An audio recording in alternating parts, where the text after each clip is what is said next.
This stuff that the trending topics today in the SEC. Rob Browne, executive producer Brendan Martin, lots to talk about. And Brendan, uh, you got a TV, and everybody does. You got a bunch of them.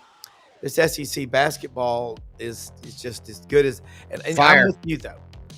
We can't say it's the best ever till the conference goes deep into the tournament and really brings home a trophy. But Yeah. we're going to talk with Coach Matt Dean, ULM AD John Hartwell, Channel 23 Sports Director, WVUA in Tuscaloosa, host of, along with Rodney Orr of Tider Insider. Gary Harris is back with us. And hey, headlines, Brendan. Missouri's big win over Oklahoma last night.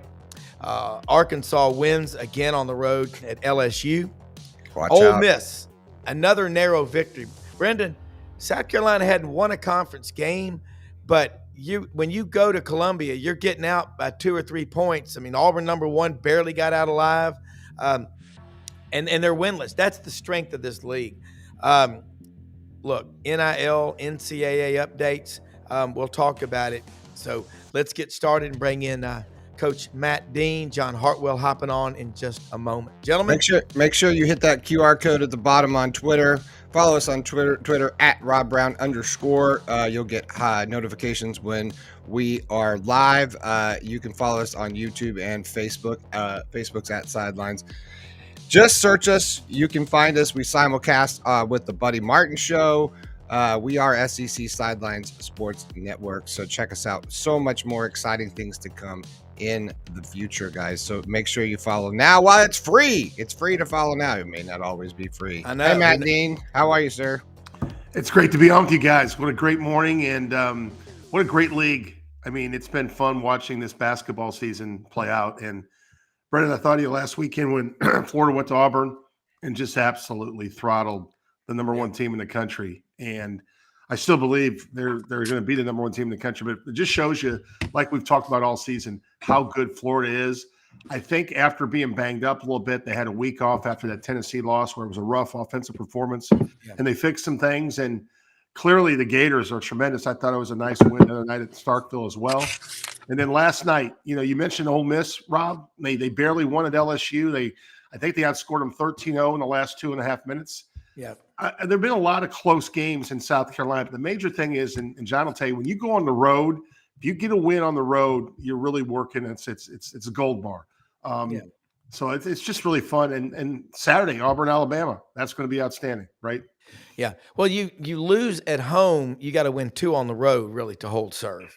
That's how tough this league is. And I was not shocked. I took Florida to cover too. I was like, everything is in Auburn's favor. It's at home and all that. But what do I always say about home games? You better watch out because you're most likely to get mugged in your own driveway. You got to think like that. You got to be proactive versus reactive. And Florida, Auburn jumped on top early, but Florida, with that size and that depth, and Walter Clayton Jr., he may be Janai Broom's great player. Walter Clayton, when he's healthy, might be the best player. That's a tough debate right there. I don't think it's tough, but it's debatable. Yeah. Well, John Hartwell, welcome to the show, by the way. John, good question for you and for Matt. I think these players are obviously fantastic athletes. I never want to take away from it. But, when you look at the Auburn win, that was a rebounding defensive. Everyone's playing defense. Everyone's, following shots. Everyone's banging the boards. How much is that is Todd Golden, John Hartwell? And good morning to you, sir. Yeah, good morning, guys. Great to join you as always. I got to actually watch a lot of that Auburn, Florida game the other day, and I had seen bits and pieces of Florida this year. But here's what impressed me a ton. They're very athletic, but their ball movement on the offensive end is maybe as good as I've seen in a long time. And one of the things, and this goes back to, middle school coaching, they do a great job of moving the ball without dribbling. That they have a lot of touch passes without ever letting the ball hit the hardwood. And man, they took it to Auburn. Obviously, Auburn, made a run in that second half. But those two teams right there are two Final Four teams in the right situation. But they're, as Rob talked about, Auburn being a little bit, flat early on.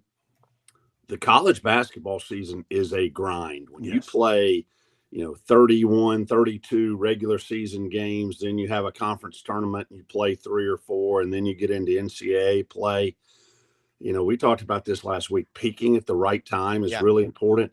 But the other thing, there are so many variables, that can impact a game, whether with an individual, with 2 or 3 guys on the team, whatever it may be, that when you have elite talent versus elite talent, that can be the difference in the game. If you're playing somebody that's elite talent and the other team is not as good, you can overcome those things. But when you've got 2 elite level talent teams playing each other, the margin of victory is so razor thin. Well, one thing, and I don't want to say, I always am quick to give credit to the other team. Auburn was flat. Florida didn't let Auburn get into their game. And if you didn't know it, you would think Janai Broome and Chad Baker-Mazara didn't play in the game. When you get beat, it's not that you had a bad night. That's not fair. You have to credit the team that beat your ass. And Florida did that to Auburn soundly. I mean, they if you look at the last 25, 30 games between Auburn and Florida, Florida has been so dominant in that series, and Auburn got that win in the SEC tournament last year. That was huge. But Auburn, their worst nightmares are those big, tall teams with depth that lean on you and the rebounding. They got to do a better job there. But, guys, look at last night. Let's just start. Y'all watched Ole Miss going into South Carolina.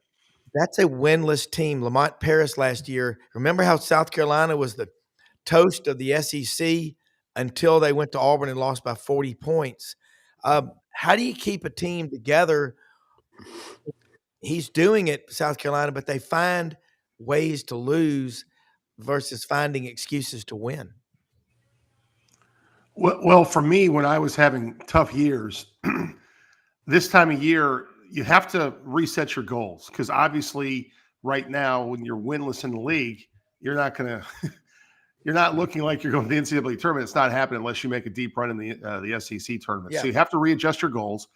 You also you also have to really have some perspective about, okay, from an evaluation standpoint, what do I have? As a coach, I'm always looking forward.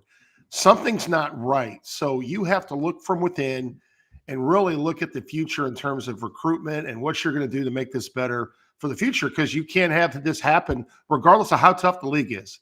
This can't happen this often or else you'll be out of a job. John, I would think you'd probably agree with that. And they're going to have to figure out some things. And you want to say, if we got 6 games left, guys, obviously we got to hit our first win, but how can we finish strong? Yeah. And I wanted to go back quickly to the Auburn-Florida game. One of the things I think that, I'm not saying Bruce Pearl wanted a loss, but sometimes a loss can help you refocus your team in the video room, and you can see, okay, we didn't do this very well as we head to the SEC tournament, as we try to make a deep run in the NCAA tournament. What did Florida give us on tape that's going to help us the next time we play them or another quality opponent? And I think that's something that we'll see Saturday when they play Alabama. Yeah. I got a question from Shoney in Valdosta, Georgia, John, and I went to school with Shoney. I love this guy. Ask John Hartwell how important basketball conference tournament is in the Sun Belt for your program, because the tournaments are fun. I mean, I remember in 78, 79 when they started coming back in the SEC after a hiatus since 1952, and I can't get enough basketball, but that's just me. Yeah, it's really important here. And, as you guys know, I'm usually brutally honest. Our league's got to get better in both men's and women's basketball. Right now, we're basically a one bid league. And I know there were a couple of articles this past weekend because we had some of our teams participating in the second half of our MAC Sunbelt Challenge last Saturday, and really kind of the attitude and commentary from coaches in both leagues was, hey, this really isn't doing us any good in mid-February, because neither league is really in danger of getting two teams in the tournament. And we've talked about that as ADs, just like when I was the AD in the Mountain West Conference, and they had outlined steps that the institutions within that league had to take for the betterment of basketball. And obviously the Mountain West, whether it's Utah State or San Diego State or New Mexico, Colorado State, Boise, have benefited from that. And so back to the original question, it's extremely important, because whoever wins our league tournament is likely going to be the only tournament team. Now, I will say this, our league, the Sun Belt, changed formats this year to join only the West Coast Conference as the only other league that does this. So it places further emphasis on regular season play. Yeah. So your top two seeds on both the men's and women's side get buys all the way to the semifinals. So that's a huge benefit to those two teams, because you really only have to win 2 games to win the tournament, but it also protects what you did during the regular season. So like I said, this will be the first year of that. Our tournament returns to Pensacola, both on the men's and women's side, in early March.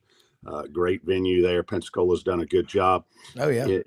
Where we stand right now, our men's coach has already announced his retirement. So I am full speed in the search mode right now. Some of the guys I'm talking to obviously have a chance to play on into the tournament. In that mode, hey, I want to give just a couple of things, because I've been in that space. When you look at people's success or lack thereof, there's some things happening. I know you have a lot of folks in Oxford who listen to this. The Ole Miss faithful right now are scared to death that the Indiana Hoosiers are making a big run at Chris Beard. So it'll be interesting to see how that plays out. And down here in the great state of Louisiana, whispers coming out of Baton Rouge, hey, could we see a push for the return of Will Wade and the success that he's had at McNeese to come back to LSU based on their lack of a high level of wins over the last couple of years. Well, John, speaking of that, Indiana going to make a run at Chris Beard.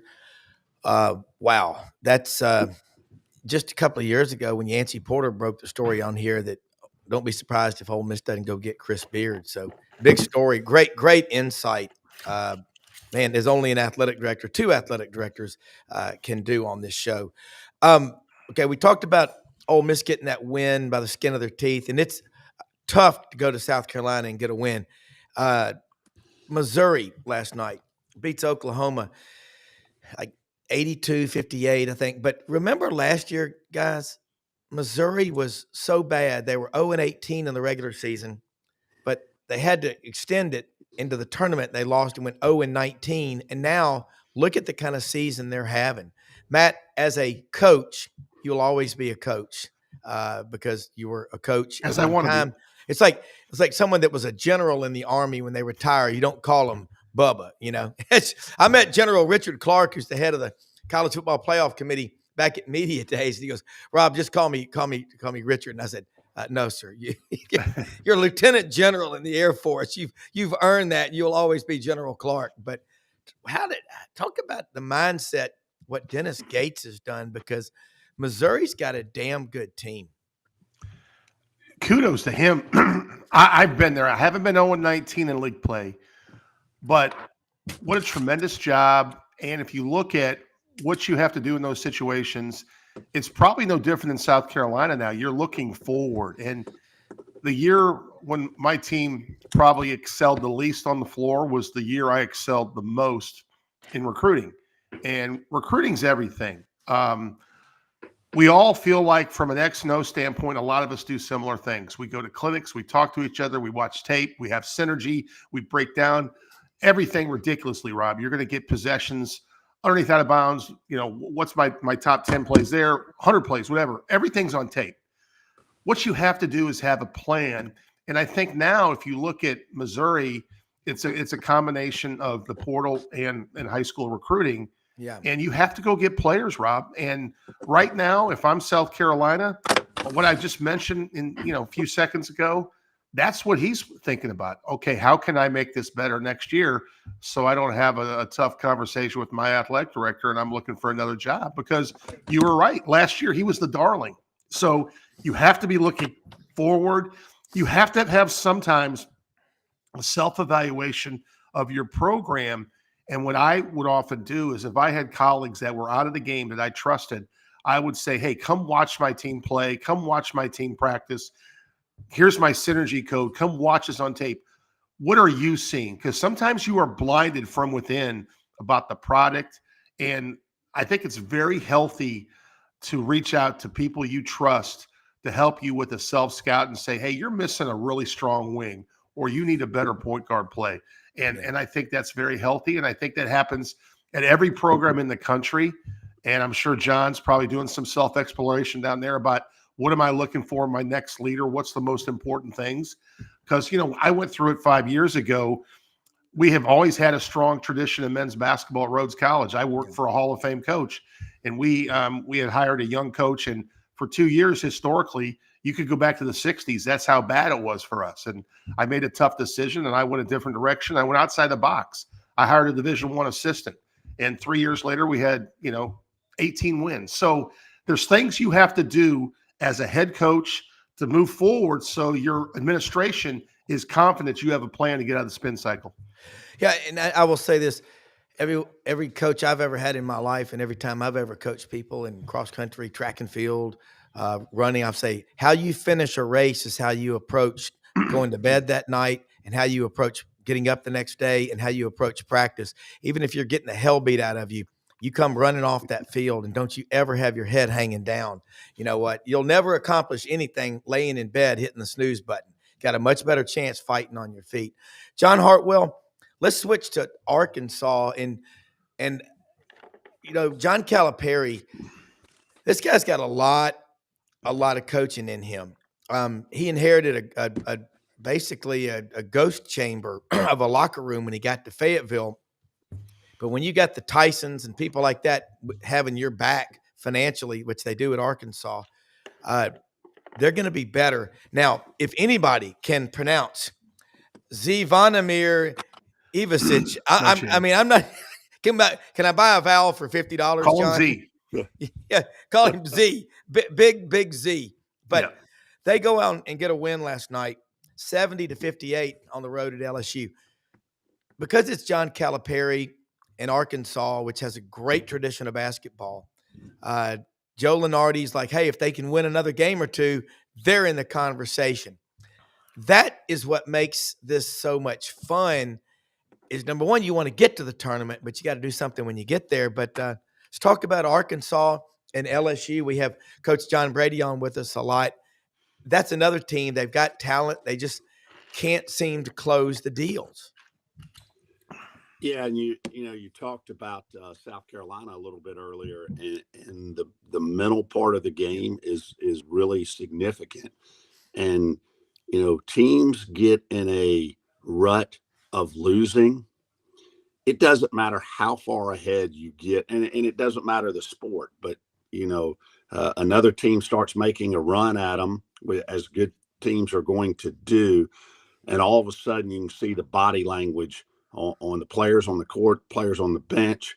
And it's like, oh gosh, here we go again. Can we stop this? And they play to not lose as opposed to playing to win. And when you play to not lose, you're in deep trouble. You are back on your heels right there. And again, that permeates throughout the team. That's not just one guy. And what you've got to have to do to break that mold is you've got to have a breakthrough moment, or you've got to have somebody step up and say, I'll be damned if we're going to lose again. And when you don't have that go-to guy who wants that moment, you're in trouble, and it's hard to break that cycle.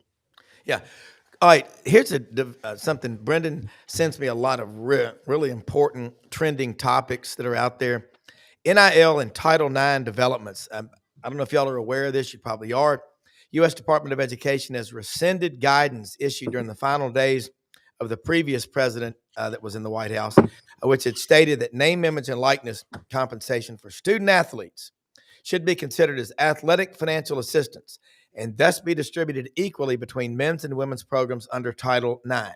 The current administration, President Trump, argues that this guidance was overly burdensome and lacked legal justification. Anyone want to take a stab at that? Because we got several more topics before Gary gets on, but the world is awaiting y'all's reply because I don't know what to say. Yeah, because we've been dealing with this, and quite honestly, when the previous administration in Washington came out with that guidance, everyone in college athletics, I think, said, "Hey, let's pump the brakes on this. Let's see what the transition and the new administration brings."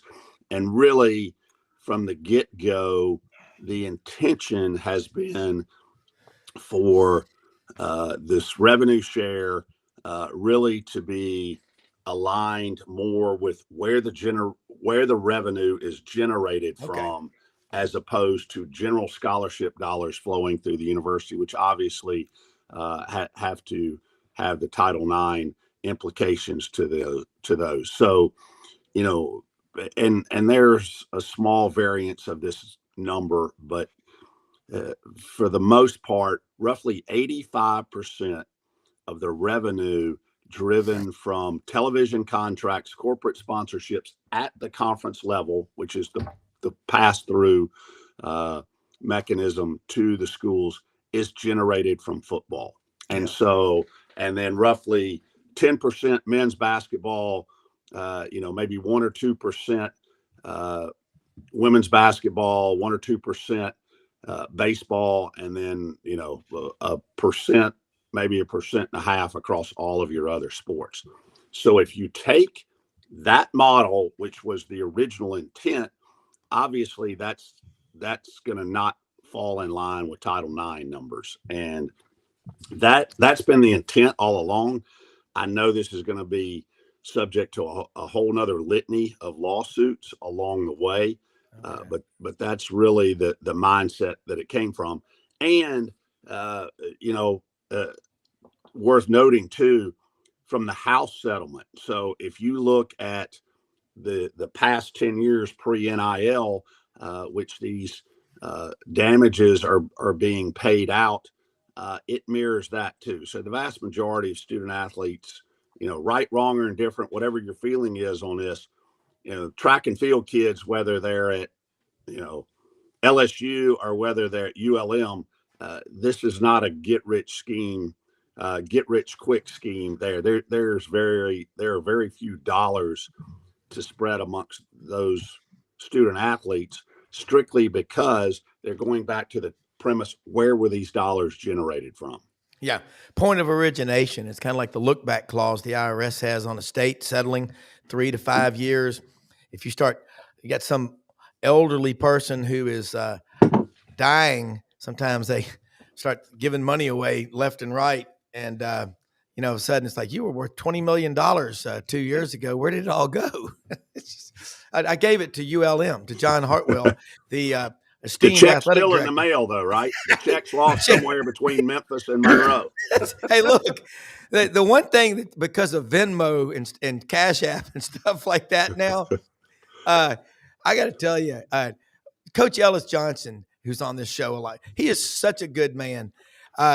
He wanted to donate money to Audrey's Christmas Angels when she did that. He goes, I don't do Venmo, I don't like them, but I do Cash App. So I added the Cash App, and he sent a bunch of money. I mean, but you don't ever hear the checks in the mail now. So just Venmo it to me. So it's kind of an interesting take on it. God, the insight that we get from the big guy from UMS High School in Mobile, the port city, where Will Johnson always says, Brown, I don't eat seafood if it's ever been frozen, because it's not really seafood.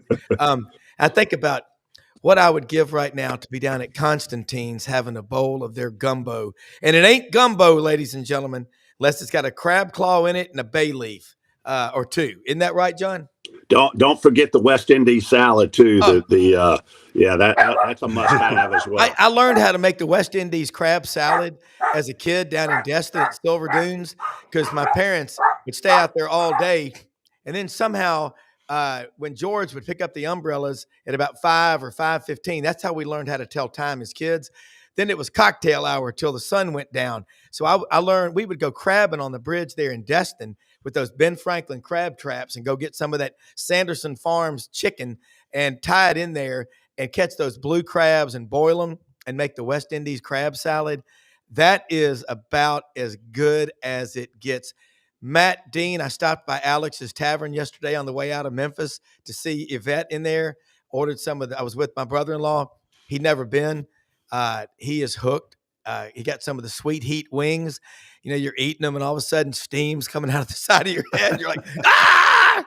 But Matt, I got to add, this is great insight. And when you got a producer like Brendan Martin, it's like having, again, Michelangelo is your mentor if you're an art student, okay?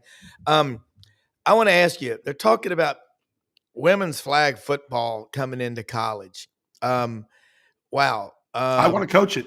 Yeah, I mean, if they do that it's not full contact. No, but it's flag football. But you know, if they're going to bring that back, man, I'd love to see wrestling come back into the SEC because it'd be cool. But the more sports, the better is how I look at it. Because the more people we got being active, the better we are as a country. Listen, I want to add on to what John said. You know, it's true with the revenue generation, how it breaks down. I saw a statistic, John, the other day. We have, the top 10 NIL valuations of women's athletes right now in the NCAA is pretty incredible too. Though obviously there's a lot of money in football. Yeah. One of the highest valuations NIL right now is a gymnast in LSU, right? So yeah, it makes sense to me that we add women's flag football. I think you would make an argument that it could become popular. I'm not saying it's going to compete with the TV ratings for college football. Don't get me wrong, but I do like the opportunity for more women's sports. I think that's one of the things. You know, we never added beach volleyball at Rhodes. We talked about it. We talked about gymnastics. The thing that people don't realize about gymnastics is, you know, you got to have big space. You got to have a lot of equipment. And sometimes from a facility standpoint, you have to go off campus to do these type of things. Yeah. I grew up in a state of Iowa where wrestling was king. Oh. And then I remember in the late 80s, we dropped wrestling at Drake at my alma mater. We were 17th in the country in wrestling, and we dropped it. So you are seeing things right now from a creative standpoint that would not shock me. Beach volleyball has become very popular in the NCAA model. I think flag football would be a great opportunity. One of the things we've talked about, I'm surprised we haven't added bowling here, to be honest with you, because you drive to an alley, you bowl, and it doesn't require a ton of upfront inventory. Well, get used to it, guys, because flag football is an Olympic sport in Los Angeles as of 2028. I want to coach. Yeah. Hey, Matt, I know this. Yeah. Being an Iowa guy and bowling was, pretty popular. Yeah, I got to know this. Do you have your own bag, ball, shoes, and a bowling shirt with your name and script on it? Damn. So, John, you better have it. Most of that, John, I do have. All the way up until my early 40s, I was in a bowling league. We had some bowling leagues here in Memphis, and I was actually one 2 or 3 years ago. So I am proud. I have a 700 patch for a 700 series. I've never been close to a perfect game, but I have rolled in the high 250s. And outside of basketball, my parents used to drop me off Saturday mornings at 9:00 at the bowling alley on Saturdays, and I would stay there for 3 hours and then play hoops later. So, yes, it's in my culture. The weather was so doggone cold, John, we had to do something indoors, and bowling was an activity. Hey, the big question, did they have hams on draft at the bowling alley you rolled at? Oh, yes. They did, but I was too young at that time to partake legally. Well, I'll tell you, my friend – go ahead. My friend Chip Greer's mother's in her late 80s. She averages a 182 bowling. That's amazing. Brendan. I was just going to say we have the actual picture of you, John, back when you were younger bowling. I pulled it up. I didn't know. I mean, you got some really great form there, It and is I really think you good look form. great, man. Really do. Just analyzing that'd be a hell of a twist, a curve on your ball if Yeah, you're look at over that. at I the mean, far look at that. left-hand side of the Look at lane. that You're leg throwing it action. Look at right-handed. that form. That's got to be a reverse knuckleball to get it anywhere near the center pin. You know what's funny is it's an optical illusion because you really can't tell what the black corduroy pants, like what's going on there. But they call that the owl because he twists almost 360 degrees with his head all the way around his head right there. It's a pretty amazing. That is That's look. How the about owl. how about the Nice work, white Brendan. socks? The white socks there, Matt. That's I've been to Iowa. He's an many athlete. times. He's an athlete, Rob. He's got two. That's athlete socks. He's Hey. probably sponsored. Bowling. We were in a bowling league in Memphis, and we'd go up there on Wednesday nights, and we got to where we were drinking so much beer. I took a smaller ball, and I didn't realize, and I threw it, and it went airborne and smashed in, and broke the thing, and they had to go underneath and fix it. And the bowl, we didn't bowl there much longer, but I guess not. but I didn't mean to. But bowling is fun. And I got to say something about bowling Yeah. too. So what you don't understand about, well, you probably understand this, but the beauty of bowling in a team sport is I can be crappy and I'm going to be assigned a handicap and I have an average. If I can go and exceed my average, I am helping my team and we have a chance to win the series. I'm telling you, it's pretty cool. It is. It's fun to watch. Look, my favorite movie, one of them is Kingpin. I mean, my kids, we quote Kingpin. You know, why does a bowler need a manager? Why does a bowler need a man? You need a friend, somebody you can trust. That's one of the great movies. All right, back in line here before Gary gets on. For both of y'all, what I'm starting to see happening, a trend is people are they love the games, and there's starting to be some compartmentalization to some extent. Like, okay, we'll put those two topics, NIL and the portal, over on the side, and I'm just going to pull for my team. I'm not going to get all caught up in it. I'll give them $25 or $30 a month. I'll do my part. Are y'all starting to see that? Because I feel it happening. Somebody, John, Brendan? Yeah, I think you still have a lot of people philosophically out there who say, "Hey, this is college athletics. They're getting a lot of them are getting a scholarship. They're getting their school paid for. They're having all these great benefits." Which is all true. You can't dispute that. But times have changed, just like they have in every other aspect of life. And if you truly want to see your favorite institution, your alma mater have success, if you don't get into the NIL game, it's gonna, unless you decide to drop down to Division III, you're not, and you still have it to some extent there. It's going to be near impossible to have success. So, and I think some other things are being done now that it can flow through the institution. You know, you still got to be a little creative, but come July 1, there's going to be a much easier avenue for donations that route through the university that are earmarked for NIL or for additional funding for student athletes. It is going to have an easier opportunity to be tax deductible. You don't have to send it through the collectives who, the ones early on that were established as 501c3s, and the IRS has come back and said, no, you can't take a deduction for just a pass-through entity for paying players. But there is a way, people are getting creative with that and the ability to flow it through the university. So I do think you're seeing more and more people get on board with it. As we have discussions with donors and prospective donors, you're still going to have a segment of your fan base and those donors who are absolutely dead set against giving to NIL. And for those, we'll continue to channel those to, hey, you can do a scholarship endowment. Hey, you can give to this capital campaign, any of those things.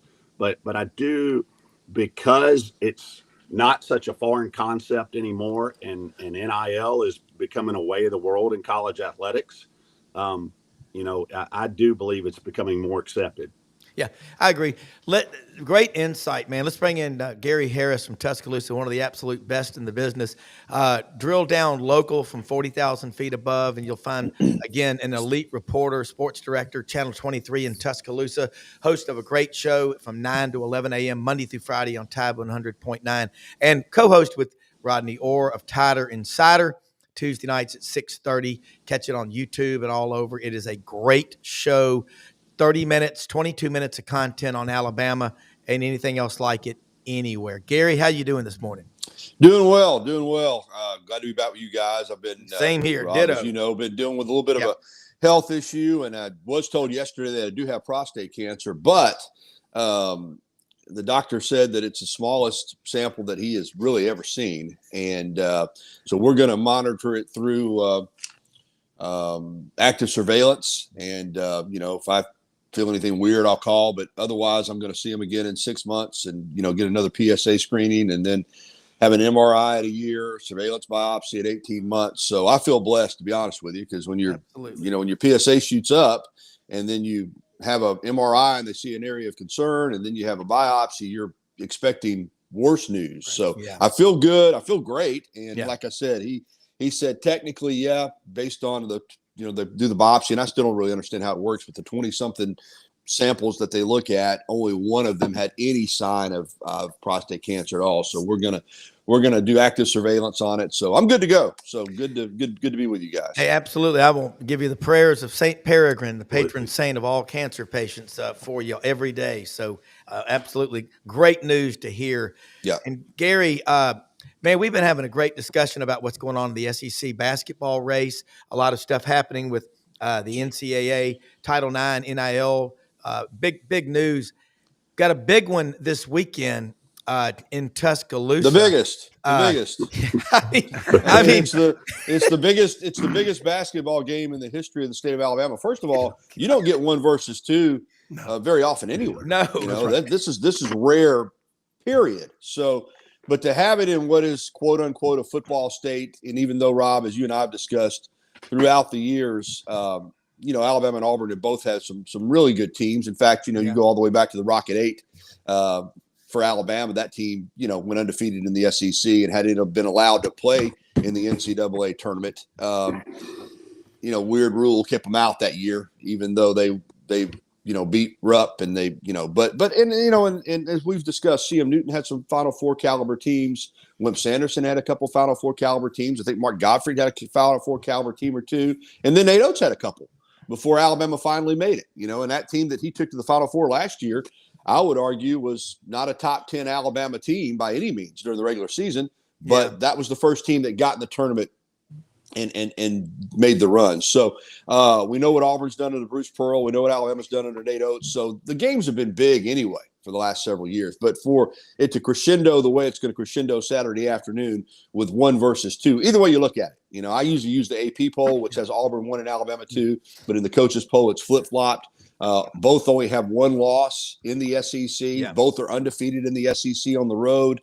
Both have complete teams. I think Auburn, maybe if you just looked at every element of a basketball team, you'd say might be a little more complete than Alabama. But I think this, and I've said this all along, I still think Alabama has the highest ceiling of any team in the country. And you saw dose of it the other night against Texas. When they shoot the ball, because they haven't shot the ball from 3 this year the way Nate Oates teams normally shoot it. Yeah. When they're making threes like that, they make 17 threes now. I don't think anybody's going to beat them. Now, they haven't made 17 threes regularly. Nobody does. But they scored 103 on the road. They've scored 85 or more in 8 straight road games. They scored 85 at Arkansas when they didn't shoot it well. And then the other night, they still had 17 turnovers. 17 turnovers. And you score, Matt and John both can speak to that as, from athletic backgrounds. You turn it over 17 times and you score 103 points. Yeah. I mean, that's pretty remarkable. They are a turnover-prone team. So I look at Alabama and with the explosiveness of their offense, and they're not a bad defensive team by any means, I think, and they're a good rebounding team. Let's say that you have 8 or 9 turnovers in a game. And, so I think it's going to be an incredible game on Saturday afternoon. Right now, I could go either way as far as trying to handicap it and figure out. But we know this, the winner of this game is going to have a leg up in the SEC. They'll be in first place. Now, Alabama still has to go to Auburn at the end of the year. So I would say from that standpoint, it's a more important game from Alabama because you don't want to lose at home, knowing you still got to go to Auburn. At the same time, if Alabama wins, that's going to put a lot of pressure on Auburn, to return the favor at the end of the year. So it's got everything you're looking for. It's got drama. It's got two high-profile coaches that are both dynamic, competitive. I think there's a lot of respect between the two coaches at the same time. They know what they're playing for and they're coaching for.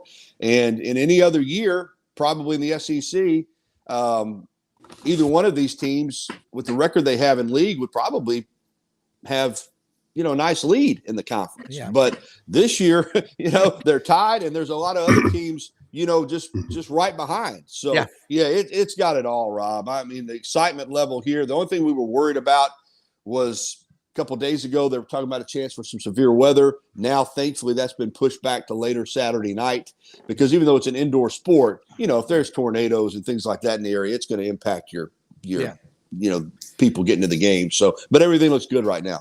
No, it does. And I know, John, you've got to bounce off here in just a minute. Throw your comments in here. But I will say the governor, Kay Ivey, Meemaw, she's got to be loving this for the state because no matter what happens, basketball has been elevated like never before in the Yellowhammer State, John Hartwell. Yeah, no question. And, sorry, I got to run here in a couple of minutes. First off, most importantly, Gary, prayers up to you, my man. Thanks, and buddy. Good luck with that. But your attitude, I can just tell your attitude, is incredible, and prayers to a speedy recovery from that. What a game. And as a basketball guy with a basketball background and an Alabama native, I'm super excited about this and the spotlight that it's putting on the state. Here's the other thing that I think is important here. I know we've still got about 3 weeks of regular season left and then the tournament, but it's not too early to start talking about the advantage the winner of this game is going to have as it relates to a potential number one seed in the NCAA tournament and staying potentially in the South region. So you don't have to go to LA or wherever, the regionals are to play. And that's a huge deal, not only for travel for your team, but also for the ability for your fans to be there. So, I know there's a lot of basketball left, both regular season and SEC tournament, but I don't think it's too early to start looking at those things, especially when, again, you've got number one versus number two. But yeah, guys, as always, appreciate it. Y'all have a great day. Let them know how they can follow you. Yes. ULMWarhawks.com. Again, we're busy as everybody is now. Not only do you have men's and women's basketball down the home stretch of regular season, softball kicked off. We go to Ruston today to play Louisiana Tech. Baseball starts off tomorrow with 3-game home series with Eastern Illinois. A lot, tennis, track and field, all of those things going on. Busy spring. John_Hartwell on X. And as always, great to visit with you guys. Have a great week. Take care. Ditto. Thanks, 38, John. man. Take care. Hey, let me say something real quick about Winter Timber Outdoors. Winter Timber Outdoors, located in Athens, Alabama, open every day of the week. Any of the shooting sports that you do, and turkey season is coming up on us, guys. They've got everything you need, all the camo patterns, the blinds, the ground blinds for turkey hunting. As MJ says, turkey hunting a turkey is like chasing a ghost. It is tough. They've got everything you need. Turkey calls, over 2,000 shotguns, rifles, and handguns in the store. They're growing in the footprint that is the Southeastern Conference. They'll open their store in Auburn in June. They're looking in Fayetteville, Athens. They're looking in the Memphis market. Get excited, folks. This is owned by people in the South. I know these people. They're first-class outdoors folks that just know what they're doing. You will get what you need when you go there. Take a picture of that QR code and let them know you heard about it on Sidelines. Matt, you heard Gary, talking right there. So glad we missed him the last couple of weeks. And he's just one of the biggest reasons this show is succeeding is because we have a great team. It ain't about me. It's not about any one individual. It's about a great team. And so I'm so glad having you back. But jump back in here, Matt. No, Gary, I just want to say it's great to see you. I follow you on social media. Even though we've never met in person, I'm a huge fan, and I saw the video you dropped the other day, and just really happy for your good news and thinking of you, and prayers out, just like John said. I wanted to ask you a quick question. I was watching Arkansas and Alabama last Saturday night, and I was thinking of you, and I was like, probably my first time I took away from that game that, you know what, you had just mentioned this. Alabama has some runs of defense that are very impressive. Like that game, it was like a 1-point game. Arkansas fought back in the first half, and there was literally a stretch at the end of the first half, and probably, Gary, the first 10 minutes of the second half, Alabama flat out just won me over. Like, I know they're really, really good, but I'm like, hey, this team can do it on both ends of the floor. And then Arkansas went furiously in about a 5-minute stretch to come back from probably around 20 points down. Yeah, 20 down. They have the ball 83-80 side out of bounds. I thought Nate Oates made a good decision. They fouled before they can get the 3-point attempt off. And of course, they missed the foul shot, and then they made 2 to secure it. So I'm really impressed, looking forward to Saturday's game. And I'm kind of like you. I think Saturday's more important to Alabama because of the rematch that comes up later in the season. But, gosh, I just left there Saturday night thinking everyone's going to talk about Alabama's offense. And I agree with the whole turnover concept. That was one of my things as a head coach is we don't have to shoot the ball as well as if we don't turn it over.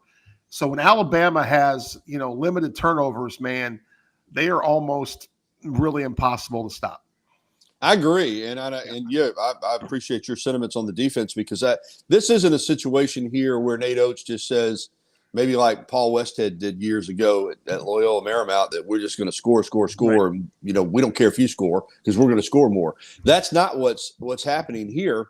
They do stress defense. They're trying to play good defense. They're trying to get on the backboard, and that's how you're able to score 103 and win by 23 because you still guard the other team. And are they the best defensive team in the country? No, but it's not lost in what they're trying to do as a team. They stress it, they work it, they emphasize it. You're right, especially in critical situations. They work on not allowing you to get the shot that you want, making you shoot from a different area. And like you said the other night too, I agree with you too.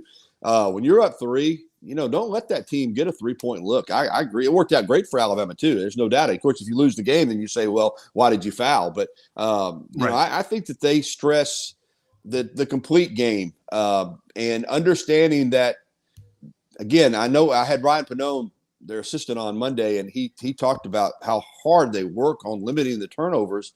But so far, you're this deep into the season, this team turns the ball over. They just do.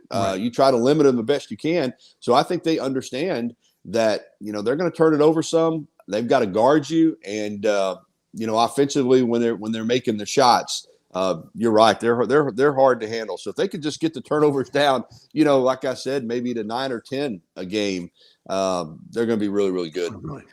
And hearing you talk about Alabama has that high ceiling, scoring 85 points or more in 8 consecutive road games. I mean, hard to do. That cannot be lost. Doesn't happen.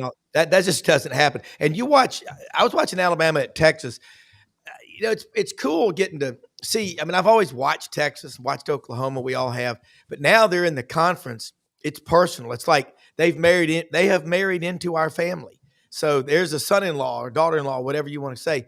That was a big win. Rodney Terry's teams, they play their ass off, and then they kind of just go into a lull, and then they try to make it all up. It's kind of like the people that work hard the first part of the semester, skip class, hang out at the beach, just don't go to class, and they try to make it up at the end. It's very difficult to do that.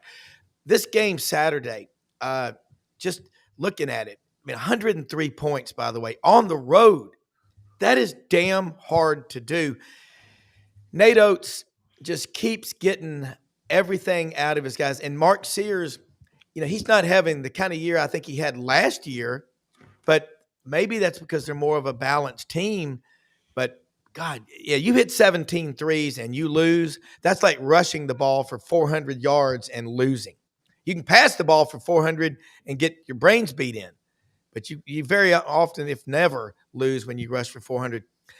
Gary, if you look at the SEC, and this time last year we were hearing a lot of the same, terms and phrases thrown around: epic, historically great, unparalleled, unbelievable. Never seen anything like it, but it did not translate and transfer into NCAA success. The Gators went out to Colorado in the first round.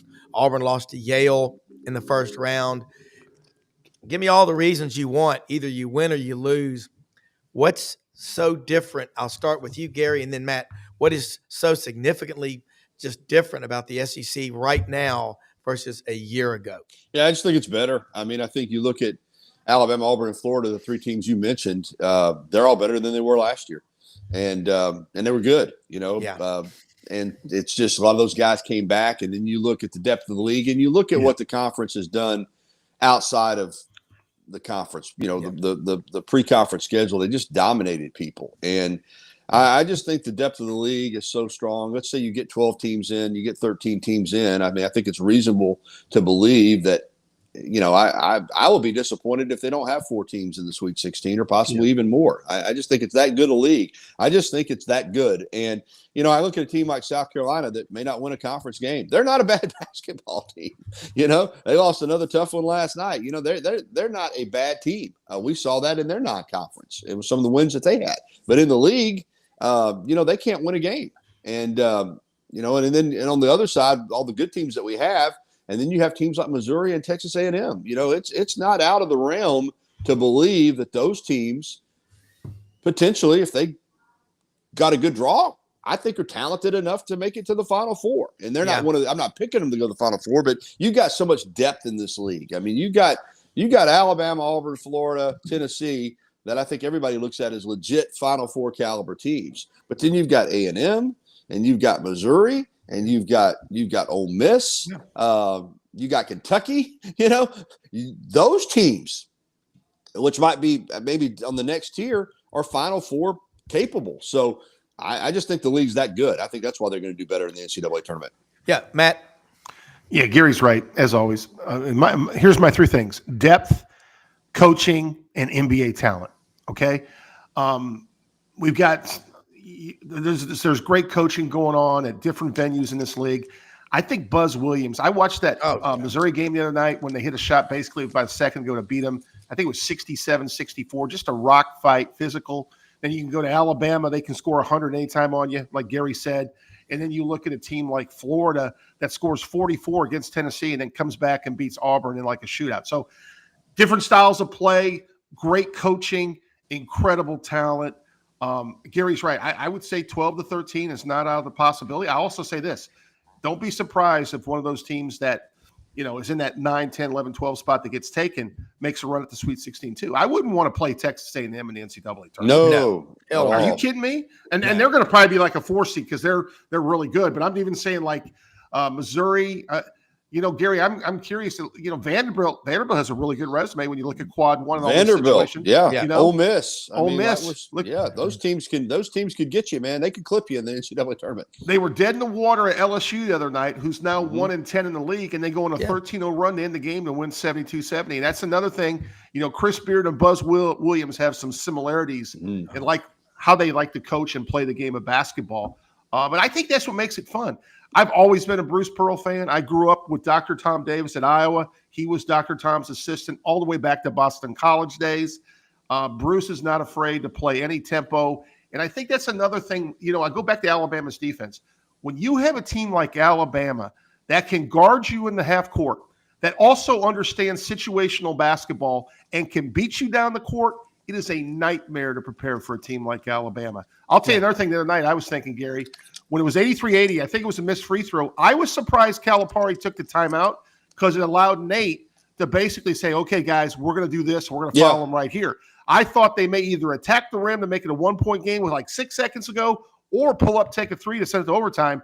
I was really surprised because Calipari's the best, but that timeout allowed Nate Owens to say, okay, situational basketball, whatever our rule is, we're going to follow this person away from the basket. Yeah, I agree. Hey, and there's Gary, also just an example of how good the league is from the standpoint that Alabama's up 20, as Matt said earlier, and still up 18, I think, with under 8 to go. You're right. And, you're right. Arkansas got back in that game. And, of course, Alabama helped them. Last thing you want to do with a big lead is foul. Yeah. Although I talked to Ryan Pannone, he thought, some of those foul calls were a little bit questionable. But you put a team at the line And consistently, several trips in a row, they're getting points without time coming off the clock. But that's another thing. A game's really never over in this conference. I mean, you know, the game's changed a lot with how many points people score. But I can remember 20 years ago, you know, if you were up 10 with 3 or 4 minutes to go, you thought, you know, the game was over. Oh, now, yeah. you sweat it out, man. Go to the Grizzlies games. The game doesn't start until the fourth quarter in the NBA. It's for sure. It's unreal. 100%. Gary, I know you got your show coming up at 9:00. What are you going to be talking about today? And let people know how they can follow you as well. Yeah, we're going to talk more basketball for sure. Bart Heights, you know, Mississippi State Final Four point guard, and does a lot of media now. Heights on Hoops is going to join us, break it all down. And also Jeff Spiegel, my friend from ABC 3340. Yep. And we're going to, you know, take phone calls like we always do. That's at 9:00 on Tide 100.9 FM, Tide109.com. You can download the app. On the TV side, I was off yesterday, but I'll be back on tonight. It's WVUA 23. We have an app for the TV side as well if people want to download it, because we get a lot of people that do want to watch us that live in other parts of the country because they either went to Alabama or they're Alabama fans and they want to keep up on what's going on in Tuscaloosa. So we have an app for WVUA 23 or WVUA23.com. We stream. For me on social media, I'm only on Twitter and Facebook. On Twitter, it's at Gary Harris _WVUA. And then on Facebook, Gary Harris WVUA 23. And the Facebook page, the professional page, has really grown. I'm closing in on 15,000 followers and been putting out a lot of content. So I'd love for people to follow me there. And I appreciate it. Enjoyed being with you guys. Absolutely. Glad to have you back. See you. Take care. We'll see you next week. All right. Great stuff. Great insight, Matt. And so let me say something real quick too.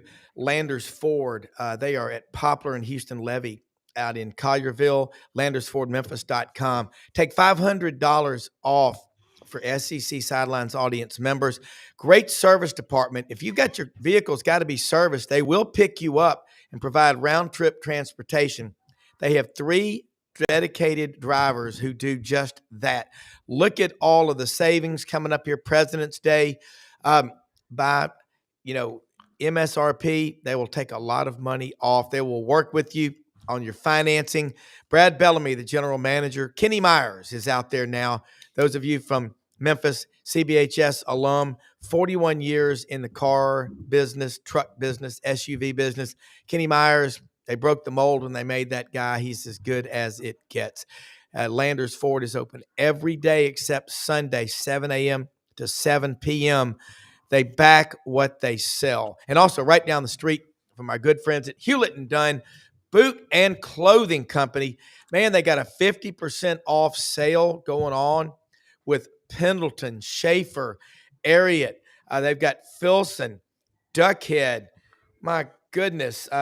You're going to go out there and find Duck Camp. Also, a selection of boots for men and women. I got Audrey a pair of